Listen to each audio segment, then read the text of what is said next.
Stranger things ने हमें finally good bye कह दिया है और अब मतलब डफर ब्रदर्स तो काफ़ी टाइम तक स्ट्रेंजर थिंग्स पे वापस नहीं आने वाले, पर स्ट्रेंजर थिंग्स के कुछ स्पिन ऑफ शोज हमें देखने मिलेंगे। जैसे कि अभी क्लास ऑफ 83 आने वाला है, जो कि एक एनिमेटेड वर्जन रहेगा जिसकी कास्ट अनाउंस हो चुकी है और वो पूरी कास्ट अलग है जो कि पुरानी कास्ट थी उससे।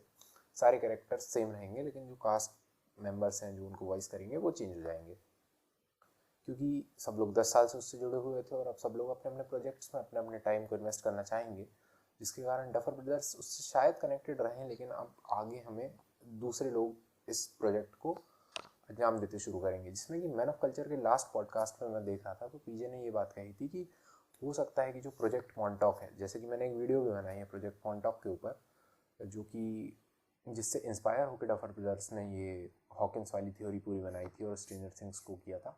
तो प्रोजेक्ट मॉन्टॉक अपने आप में एक थ्योरी है जिसके ऊपर हॉपर जो है उसको अब मॉन्टॉक के पुलिस चीफ की पोजीशन उसको मिली है।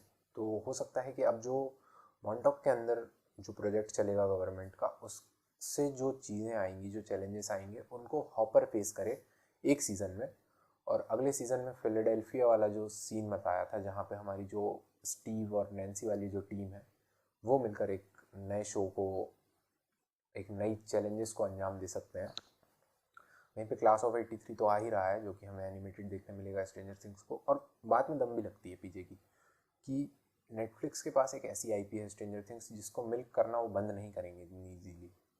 तो ये बात तो हमने कर ली स्ट्रेंजर थिंग्स के फ्यूचर की, बट जो अभी हुआ है उसका क्या, तो हम अच्छे पार्ट से शुरू करते हैं। तो अच्छी बात यह है कि अगर शो आगे नहीं भी बढ़ता है तो सबकी स्टोरीज कंक्लूड हो चुकी हैं, सारे कैरेक्टर्स अपनी अपनी आर्क को कंप्लीट कर चुके हैं, जिसमें कि कुछ आर्क्स अभी भी खुली हुई हैं, बट फिर भी मोस्टली सारे कैरेक्टर्स जो हैं वो अपनी आर्क को कंप्लीट कर चुके हैं। जैसे सबसे ज़्यादा इमोशनल कर देने वाला सीन था जो स्टीव और नैन्सी वो रेडियो टावर की छत पे बैठे होते हैं, जो पूरा ग्रुप बैठा होता है और सब अपनी अपनी जगह पे जाने वाले रहते हैं। तो वहाँ पर मतलब उस सीन को देखते हुए ना एक ऐसी फीलिंग आती है कि हाँ यार, अब ये 10 साल से चल रहा हुआ शो जिसके कैरेक्टर्स से हम इतना ज़्यादा कनेक्टेड थे वो अब ख़त्म हो चुका है, और अभी हमको वापस काफ़ी टाइम तक नहीं देखने मिलेगा ऐसा कुछ, क्योंकि बहुत टाइम के बाद बहुत कम शोज़ ऐसे होते हैं जिनके कैरेक्टर से तुम इतना ज़्यादा कनेक्ट कर पाते हो, और जब वो ख़त्म होता है तो एक ऐसा लगता है कि हाँ यार, ये चीज़ अपने को गुड बाय बोल रही है। और वो सीन जो था ना वो पर्टिकुलरली इसी तरीके से डिज़ाइन था कि वो सीन तुमको गुड बाय बोल रहा है।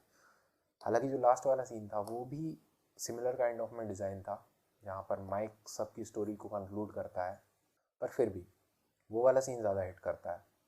अब अगर अपन स्ट्रेंजर थिंग्स के फिनाले के अंडरवेलमिंग एस्पेक्ट्स के बारे में बात करें, तो सबसे पहला तो ये था कि जिस तरीके से वेकना की एंट्री हुई थी वॉल्यूम 1 के एंड में, उसके बाद लगा था कि ये बंदा कुछ करेगा। मतलब थेनोस लेवल थ्रेट लग रहा था मेरे को। मैंने एक वीडियो बनाई थी उसमें मुझे लगा था कि शायद वोल्डेमॉर्ट और इन सब चीज़ों के बाद में अब इसका नाम आएगा, पर फिर भी सीज़न 4 का वेकना अलग था और सीज़न 5 का वेकना काफ़ी ज़्यादा अलग था। मतलब सीज़न 5 के वेकना, मतलब ये जो फिनाले में वेकना के साथ फाइट हुई थी उसमें ऐसा लगा कि वेकना ने अपने आप को होल्ड बैक कर लिया कि हाँ चलो ठीक है, माइंड फ्लेयर को ही हार जाने देते हैं, अपने आप को ही हरा लेते हैं, इन लोगों से लड़ते ही नहीं है। जबकि चाहता तो वो बहुत कुछ कर सकता था, माइंड फ्लेयर भी बहुत कुछ कर सकता था। माइंड फ्लेयर की सिर्फ एक इनकारनेशन ने, जो कि ओरिजिनल माइंड फ्लेयर भी नहीं था, उसने ही सीज़न 3 में इतनी ज़्यादा तबाही मचा दी थी जो कि बहुत देर तक चली थी। लेकिन सीज़न 5 की फ़ाइट अपने को माइंड फ्लेयर और वेकना दोनों लड़ रहे थे, उसके बाद भी चंद मिनटों में ख़त्म हो गई वो पूरी फाइट। तो हाँ, मतलब वेकना ने कुछ तो डिसअपॉइंट किया जिस तरीके से वो, मतलब चलो ठीक है एल की पावर्स बढ़ गई, लेकिन इतनी बढ़ गई कि जो वन है उससे कम्पीट किया, वो भी इतने ज़्यादा तेज़ तरीके से। दूसरी जो मुझे अंडरवेलमिंग एस्पेक्ट लगा वो लगा एबिस के बारे में। वो पूरा सिनेरियो बहुत अच्छा था कि जो अपसाइड डाउन है वो एक वर्म होल है और दो दुनियाओं को कनेक्ट करता है। मगर अबिस, जहाँ पर एक माइंड फ्लेयर जैसा जीव मौजूद है जो कि दूसरे प्लेनेट पे अपनी कॉन्शियसनेस को भेज रहा है और दोनों प्लेनेट्स को मर्ज करने की कोशिश कर रहा है, तो क्या उस प्लेनेट पे और कोई भी ऐसा जीव मौजूद नहीं है? अगर एक इंटेलिजेंट लाइफ वहाँ पर मौजूद है तो और भी ज़्यादा होनी चाहिए थी ना। पर खैर, इसको हम क्रिएटर्स की थ्योरी पे छोड़ दें तो चलो, वहाँ पर वो था जो कि इतने ज़्यादा सेंस नहीं बनाता मेरे हिसाब से। मेरी थ्योरी जो है वो उतनी ज़्यादा सेंस नहीं बनाती। पर दूसरी जो प्रॉब्लम वाली बात थी वो थी कि एक डेमोगॉर्गन नहीं आया लड़ाई के टाइम पे। तुम्हारा मालिक वहाँ पे पिट रहा है और तुम यहाँ पे न्यू ईयर ईव्स की पार्टी कर रहे हो, एक डेमोगॉर्गन नहीं आया लड़ने। चलो ठीक है, मैंने जब मेरे दोस्तों से बात की तो उनका ये था कि जो डेमोगॉर्गन्स थे वेन्स के थ्रू चलते थे, या फिर अगर उनको अपसाइड डाउन में आना रहता था तो वो ग्राउंड के थ्रू जाते थे, जो कि ऊपर एबिस में नहीं जा सकते थे क्योंकि वो चढ़ नहीं सकते थे। पर फिर भी मेरा काउंटर उसके लिए ये है कि वो वॉल चढ़ के जा सकते थे। दूसरी चीज़ कि जिस तरीके से 11 गई थी बिना किसी सपोर्ट के जंप करते हुए, डेमोगॉर्गन्स उस तरीके से जा सकते थे। चलो ठीक है, डेमोगॉर्गन्स फिर भी नहीं जा पा रहे हैं अगर, तो उसके बाद भी जो बैट्स हमको दिखाई थी जिनने एडी की जान ली थी, जिन्होंने स्टीव की नाक में दम कर दिया था सीज़न 4 के एंड में, वो तो जा सकते थे, वो तो उड़ते थे, पर फिर भी वो भी नहीं, जो कि एक बहुत ज़्यादा प्लॉट होल लगता है, जो कि ओपन छूट गया।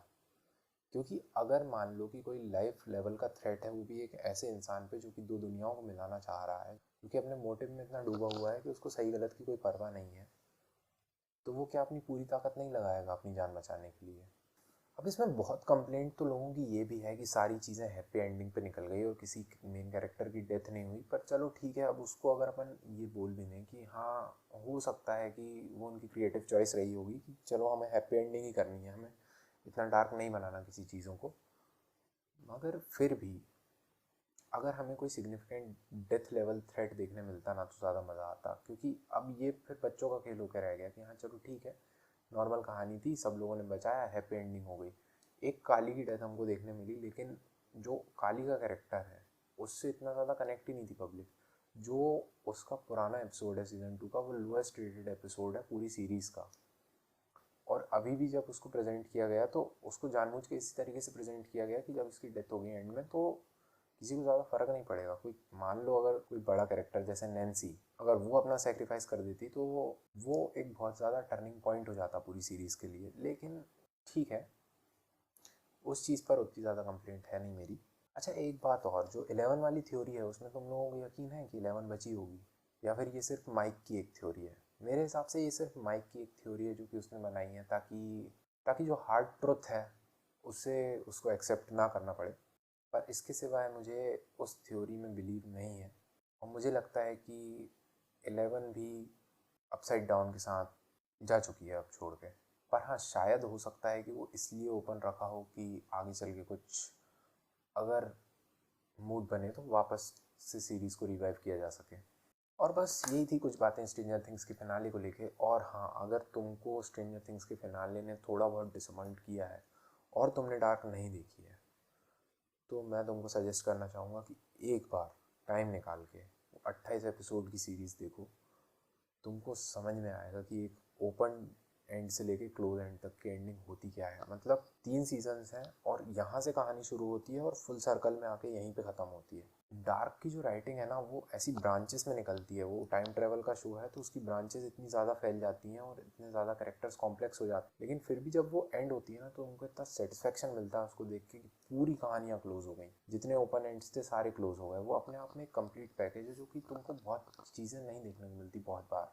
तो हाँ, ज़रूर से एक बार डार्क देखो। और डार्क जो है वो हिंदी में अवेलेबल नहीं है, नेटफ्लिक्स पता नहीं कि उसको डब नहीं कर रहा। हो सकता है कि बहुत पुराना शो है तो इस कारण से भी नहीं कर रहे हो। तो अगर तुमको ऐसा लगता है कि उसको हिंदी में एक्सप्लेन करना चाहिए, वैसे तो तुमको बहुत सारे मिल जाएंगे, पर अगर तुम चाहते हो कि उसको शुरू से शुरू किया जाए तो हम एपिसोड वाइज एक्सप्लेनेशन भी बना सकते हैं। तुम नीचे कमेंट करके मुझे ज़रूर बता देना। मैं मिलता हूँ तुमको अगले वीडियो में, तब तक के लिए गुड बाय।